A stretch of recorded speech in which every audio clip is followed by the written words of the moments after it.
Ya, selamat pagi Sobat Sehat dimanapun berada. Kembali lagi kita di dalam Prognosa, program ngobrol santai bersama Rumah Sakit Panti Waluyo.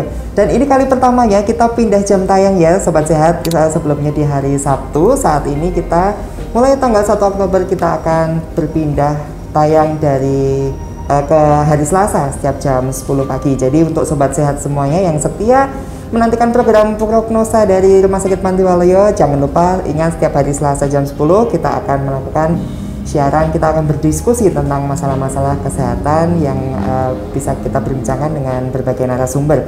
Baik, saat pagi hari ini kita sudah kedatangan dokter gigi nih, spesial dokter gigi Agatha Ristiawati. Selamat pagi dokter. Selamat pagi. Ya, kita saat pagi hari ini kita akan membahas tentang penyakit yang bisa dideteksi dari kondisi gigi dan mulut. Oke, saya mengutip dari headline nih Sobat Sehat. Kesehatan gigi dan mulut mencerminkan status kesehatan tubuh secara keseluruhan. Wow, kalian punya penyakit tertentu bisa dideteksi dari kondisi gigi dan mulut, benar apa enggak? Kita tanya deh dengan dokter Agatha.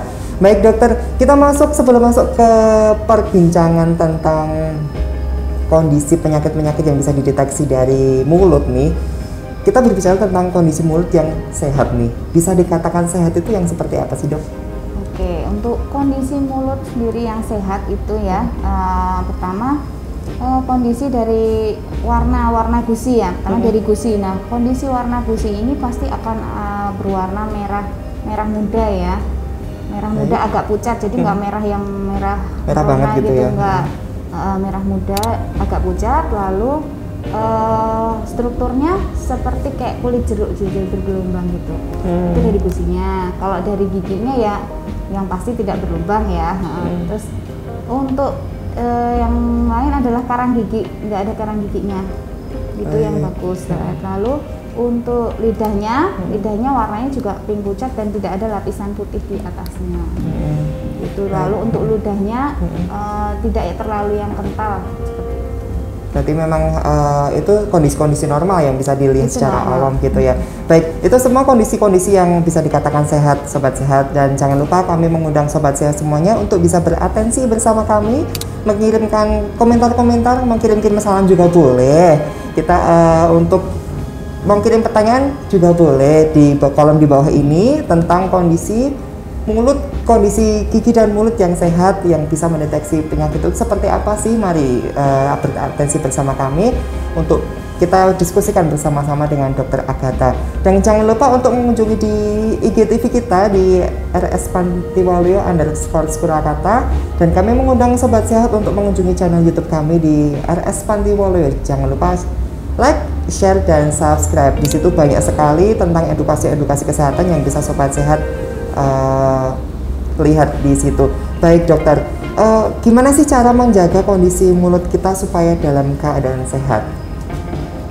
Untuk menjaga kondisi mulut supaya terus dalam keadaan sehat, kalau dengan cara lokalnya ya, maksudnya enggak dengan sistemiknya ya, lokalnya mungkin hanya dengan gosok gigi 2 kali sehari minimal ya, setelah makan dan sebelum tidur. Yang kedua ada berkumur, pakai obat kumur ya, nggak apa-apa itu obat kumur, tapi obat kumurnya diusahakan jangan yang kayak ada kandungan alkoholnya ya, jadi mungkin seperti iod gitu nggak apa-apa. Berarti tetap harus sikat gigi yang paling utama ya. Jangan lupa juga lidahnya juga disikat ya. Tidak hanya gigi tapi lidahnya juga penting itu ya. Ada apa sih dok di lidah itu kalau misalnya? Di lidah itu kan strukturnya kan ada papila-papilanya itu kan kalau kita makan terus jadi lunak, jadi yang partikel kecil-kecil kan bisa masuk ke sela-sela papila itu tadi, nanti lama-lama kan busuk di situ juga, nanti bisa bikin bau mulut gitu. Jadi makanan tidak hanya masuk ke rongga gigi aja ya, tapi bisa ke dalam lidahnya itu ya. Jadi baru tahu saya dok. Jadi jangan lupa membersihkan gigi dan lidahnya supaya tetap fresh begitu ya, tetap sehat begitu. Baik, dalam kondisi-kondisi seperti apa sih dok seseorang harus datang ke dokter gigi? Sebenarnya ya kalau untuk datang ke dokter gigi sebaiknya sih rutin ya. Harus rutin. Walaupun hanya kontrol mau periksa gigi ada masalah nggak di rongga mulut, di giginya gitu. sebaiknya rutin, minimal ya 6 bulan sekali lah atau setahun sekali, itu paling lama. Berarti tidak harus dalam kondisi sakit atau gigi berlubang begitu ya? Iya, kalau sudah kondisi sakit kan berarti istilahnya sudah parah ya sakitnya, gitu. Jadi untuk perawatannya pun nanti akan butuh waktu yang panjang. Itu kalau sudah sampai mengeluh sakit gitu. Kalau baru lubangnya kecil-kecil memang kadang tidak terasa, jadi terabaikan gitu ya, jadinya kan nanti aja lah, giginya nggak sakit kok gitu. Maka dari itu pentingnya untuk berkunjung ke dokter gigi secara rutin 6 bulan sekali itu ya? Itu satu itu, yang kedua karang giginya. Karang giginya harus dibersihkan minimal? Minimal 6 bulan sekali 6 atau bulan sekali. paling lama 1 tahun sekali aja. 1 tahun sekali, baik. Itulah pentingnya sobat sehat untuk bisa menjaga kondisi tubuh, minimal berkunjunglah.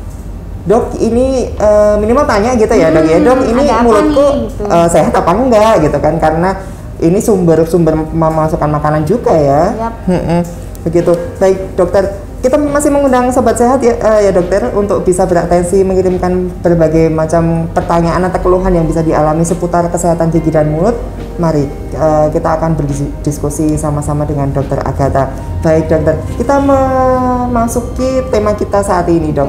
Penyakit bisa dideteksi lewat kondisi gigi dan mulut, benar nggak dok itu dok? Sebenarnya bukan dideteksi ya, tapi kita bisa lihat ada manifestasinya di dalam rongga mulut ya. Gitu. Jadi ada tanda-tandanya gitu lah paling nggak. Kalau misalnya suatu sakit oh nanti yang di dalam mulut tuh biasanya seperti ini gitu. Gitu. Misalnya apa dok? Misalnya ya kayak yang paling sering aja ya ini diabetes ya.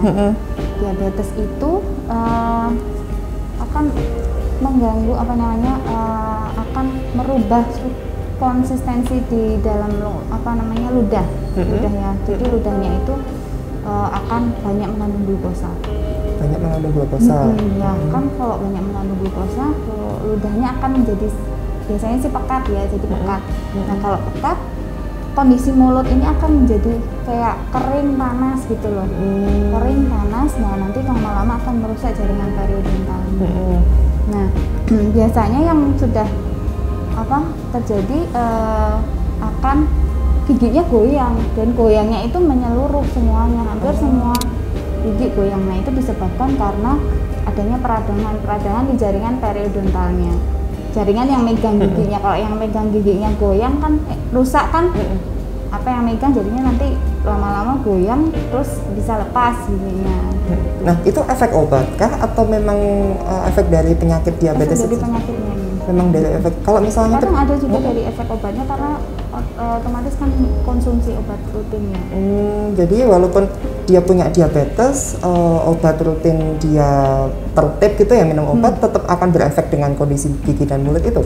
Iya, kalau tidak dijaga. Nah, caranya untuk menjaga rajin sikat gigi itu tadi. Jadi karena kondisi mulut yang kering, kondisi mulut yang ludah yang tidak terlalu baik, kan ludah ini untuk self cleansing ya sebenarnya. Jadi kalau sisa-sisa makanan atau apa nanti hilang dengan sendirinya gitu loh. Tapi kalau ludahnya aja nggak ada ini yang mengguyur apa gitu, jadinya nanti lama-lama akan banyak karang giginya. Nah kalau karang gigi itu tertimbun terus-menerus nanti akan merusak jaringan periodontalnya itu tadi. Gitu. Jadi goyang, kadang bisa abses. Nah kalau sudah sampai abses dengan kondisi diabetes kan bisa disembuhkan juga. Iya, penyembuhannya panjang begitu ya dok ya. Baik, penting sekali sobat sehat yang punya kerabat atau saudara-saudara yang punya diabetes gitu ya dok ya. Penting untuk menjaga kondisi kesehatan dari mulut sendiri karena penyakit diabetes berefek kemana-mana gitu ya dok. Itu diabetes, ada yang lain nggak dok? Kalau untuk hipertensi biasanya karena konsumsi obat rutin ya, konsumsi obat rutin. Nah obatnya ini ada yang mengakibatkan mulut kering, tetapi yang hampir sama dengan diabetes tadi. Gitu. Jadi memang sebagian besar penyakit yang berefek itu karena efek obat itu juga ya? Iya. Karena tidak minum obat juga tidak baik juga, tetap harus minum obat begitu ya? Tapi konsekuensinya harus menjaga mulutnya ekstra ya. Lebih ekstra, jadi orang sehat pun harus menjaga kesehatan, apalagi orang yang sudah punya riwayat penyakit tertentu, jadi harus lebih ekstra menjaga kesehatan kondisi gigi dan mulut kita. Baik, kita jawab pertanyaan sudah masuk ya dok ya. Dari Arinda Wedinia. Lebih baik kumur pakai air iodin atau obat kumur yang ada di pasaran nih dok? Nah ini kan ada yang bilang nggak boleh pakai ini, nggak boleh sebut merek gitu ya. Harus pakai ini, itu gimana dok ini dok? Kalau saya lebih prefer ke air iodin ya. Air iodin. Karena kalau yang obat kumur yang lain itu kadang kan sensasi pertamanya memang seger gitu ya. Tapi lama-lama kalau dipakai terus menerus nanti akan menyebabkan mulutnya kering. Gitu. Karena ada kandungan tertentu yang ada di situ ya. Tapi kalau untuk sesekali misalnya biar seger sekali-sekali kumur itu nggak apa-apa. Gitu. Tapi jangan dipakai untuk penggunaan yang dalam jangka waktu lama. Nah, air iodin itu sebenarnya apa sih dok? Air iodin, ya seperti obat kumur apa namanya yang nggak boleh sebut merek ya kayaknya. Ada sih yang dijual di pasaran juga ada sebenarnya itu. Cuman tidak mengandung zat-zat yang menyebabkan mulut kering. Paling cuma untuk antiseptik. Antiseptik. Kalau air garam gitu dok? Garam nggak apa-apa sih. Bisa ya? Itu juga antiseptik juga? Iya. Yang paling penting sih sikat gigi sebenarnya.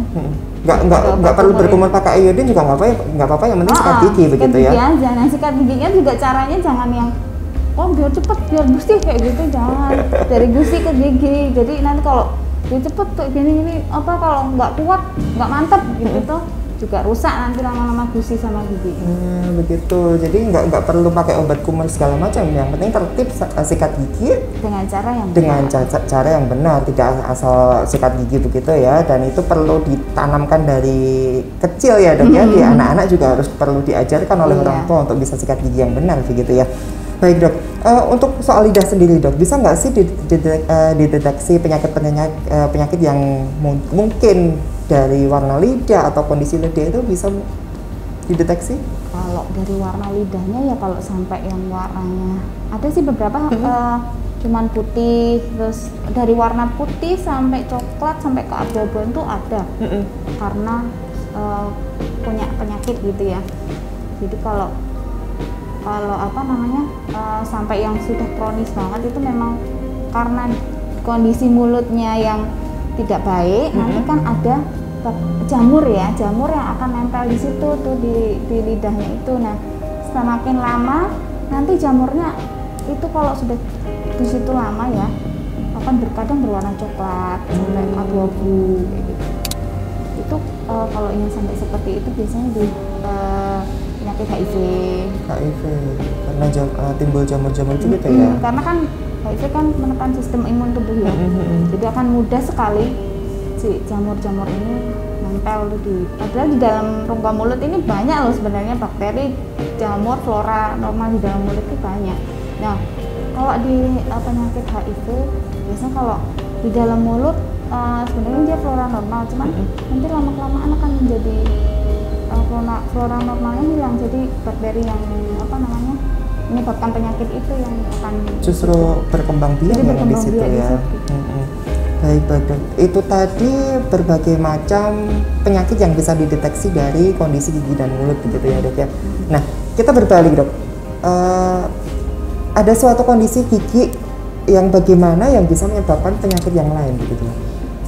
Kondisi gigi yang karies, pertamanya karies sendiri kalau didiamkan nanti lama kelamaan bisa jadi abses ya. Abses jadi kemana-mana kan bakterinya bisa sampai ke pembuluh darah ya. Pembuluh darah itu nanti bakteri bisa ke jantung, kemana-mana kalau sudah masuk ke pembuluh darah gitu. Paling banyak karies itu tadi ya? Karies yang sudah parah ya, jadi gangren, nekrosis. Gejalanya seperti apa dok? Awalnya kalau karies sih cuma lubang biasa sakit kayak gitu kan, nanti lama-lama bengkak sampai bengkak, terus jadi bakterinya ke pembuluh darah, jadi septic nanti. Jadi sebagian besar masalah gigi itu memang disebabkan oleh bakteri, benar nggak dok? Iya. Jadi musuh-musuh dari mulut itu sendiri adalah bakteri itu ya dok yang bisa menyebabkan. Makanya kan dibersihkannya pakai sikat gigi, pasta gigi. Gitu, baik dokter. Jadi sobat sehat, berbagai macam jenis sakit gigi itu disebabkan oleh bakteri itu ternyata. Streptococcus mutan. Streptococcus ya. Baik. Kita jawab pertanyaan yang sudah masuk lagi dok. @Karen_Anggi sering menggunakan tusuk gigi untuk mengambil sisa makanan, apakah bisa membuat gusi membengkak sampai infeksi, dokter? Nah, ini sering banget dilakukan oleh masyarakat Indonesia ini, dok. Selilitan ya. Betul, gimana, dok? Jadi gini, sebenarnya tidak terlalu disarankan yang untuk menggunakan tusuk gigi ya. Kita lebih, kalau kita edukasi biasanya lebih kita sarankan untuk menggunakan dental floss. Dental floss itu ada dua macam, yang satu cuma benang aja atau yang ada gagangnya. Nah, takutnya kalau tusuk gigi yang sudah sembarangan ditaruh gitu, malah ada bakterinya di situ kan, ditusuk-tusuk semakin dalam, jadi nanti lama-lama jadi infeksi. Kalau infeksi cuma berdarah gitu aja, nanti lama-lama gusinya turun tuh, rusak nanti jadinya. Gitu, jadi kalau dipakai gitu terus-terusan ya. Iya. Baik, kan kalau misalnya di rumah makan ada tusuk gigi yang tidak terbungkus, itu kan juga. Nah, itu dia. Itu juga tidak disarankan ya sebenarnya ya. Kan terbuka udah kena apa sih itu nanti. Nah, baik-baik. Gitu. Disarankan buat sahabat sehat ya, dok, ya, untuk punya dental floss ya, namanya. Dental floss banyak di pasaran, dok? Banyak kok di apotek itu banyak. Apotek juga ada. Apotek juga ada. Berarti mudah dong ya didapatkan. Cuman memang banyak yang belum tahu aja. Baik, ini pengetahuan untuk sobat sehat semuanya yang mungkin sering mengalami namanya selilitan, yang suka makan daging bahkan sayur-sayuran begitu. Iya. Ini suatu benda yang mungkin wajib dimiliki ya, dental floss. Bisa dibawa kemana-mana kan ya. Kecil kan ya, dok ya, satu kotak begitu, mudah dibawa kemana-mana. Jadi belilah untuk kesehatan gigi juga, diri kita sendiri juga ya, dok ya. Baik, dokter, ini kita menginjak ke segmen terakhir, dok. Gimana sih cara menjaga kesehatan kondisi mulut kita walaupun kita punya riwayat penyakit tertentu, dok? Untuk menjaganya ya, tadi sebenarnya sudah disebutkan ya. Sikat gigi, rajin sikat gigi, berkumur nggak apa-apa, sekali-sekali nggak apa-apa. Minum air putih yang banyak, rajin-rajin minum air putih. Apalagi kalau memang penyakitnya itu akan mengakibatkan kondisi mulutnya kering, lidahnya kental kayak gitu, nggak apa-apa minum air putih untuk membasuh rongga mulut gitu kan, apalagi kalau habis minum kan seger juga ya. Itu terus memeriksakan, kontrol lah ke dokter gigi. Tidak hanya kontrol dan mengobati penyakit-penyakit yang dari riwayat itu, tapi kita juga harus berkonsultasi dengan dokter gigi minimal sebelum jadi parah ya, 6 bulan sekali, dan sebelum jadi parah itu gitu ya, dok ya. Baik, secara umum, dok, tipsnya untuk sobat sehat semuanya yang untuk menjaga kesehatan gigi, orang sehat, orang sakit, gimana dok tipsnya? Tipsnya itu kontrol rutin ya, minimal 6 bulan sekali atau ya maksimal 1 tahun sekali, nggak apa-apa, untuk sekedar memeriksakan gigi. Ada apa sih nih di dalam gigi, di dalam rongga mulut, ada masalah nggak gitu ya, sebelum nanti jadi parah gitu. Karena kebanyakan orang takut ke dokter gigi itu ya, karena parno sendiri di dok, kadang-kadang kalau misalnya datang ke dokter gigi jadi terabaikan kan. Nah itu dia, padahal dipakai terus ya ini rongga mulut dan giginya ya, justru jadi alat yang utama untuk kita bisa mengkonsumsi makanan gitu. Dok, ini sepertinya ada satu lagi pertanyaan yang masuk ini terakhir ya sobat sehat ya, dari kedainya Mbak Ade. Apa yang perlu diperhatikan di dalam rongga mulut jika curiga ada kelainan dan jadi penyakit lain? Nah ini dok, orang awam nih dok khususnya dok, seperti apa dok? Yang perlu diperhatikan itu adalah misalnya ya nih, satu contoh aja, ada sariawan tapi kok sakit dan lama. Misalnya sariawan kan paling nggak seminggu, paling lama 2 minggu, itu udah paling lama ya, itu sariawan nanti akan sembuh sendiri. Ini kok sampai berbulan-bulan ya, ada kenapa? Tapi mungkin ini juga nggak langsung spesifik, ini pasti ada penyakit sistemik nih, nggak gitu juga. Mungkin ada gigi yang menyebabkan trauma, jadi tajam, jadi kena terus kan, otomatis kalau nggak dihilangkan penyebabnya kan jadi tetap sariawan gitu ya. Itu terus kok bau mulut tapi udah sikat gigi, udah dibersihkan tapi kok tetap bau mulut, itu juga bisa jadi seperti itu. Terus kondisi mulutnya kok terasa sakit semua, goyang semua giginya, terus sakit semua di rongga mulutnya, itu bisa juga jadi perhatian nih, ada sesuatu. Baik, itu tadi beberapa contoh yang harus diperhatikan ya dok ya. Untuk orang awam pun sekalian, mulut berbau, ada sariawan yang nggak nggak sembuh-sembuh gitu ya, itu harus dicurigai dan harus segera wajib datang ke dokter gigi untuk bisa dicari penyebabnya dan bisa diobati supaya hidup kita lebih normal lagi nih, tidak sakit lagi, tidak sariawan lagi, makan kan juga lebih enak lagi ya, gitu ya Dok ya. Baik, terima kasih Sobat Sehat yang sudah beratensi bersama kami. Terima kasih Dokter Agatha yang sudah menjelaskan tentang kondisi kesehatan gigi dan mulut walaupun ada beberapa penyakit yang menyertai begitu. Baik, untuk Sobat Sehat semua, kita masih menghimbau untuk walaupun kita masih berada di masa pandemi ini, tetap melakukan kebiasaan-kebiasaan yang sebenarnya nggak pernah kita lakukan, tapi kita harus benar-benar mengadaptasikan di dalam aktivitas kita sehari-hari, yaitu pertama memakai masker. Jangan lupa tetap memakai masker walaupun kita kemanapun tetap harus memakai masker. Yang kedua adalah mencuci tangan dengan sabun.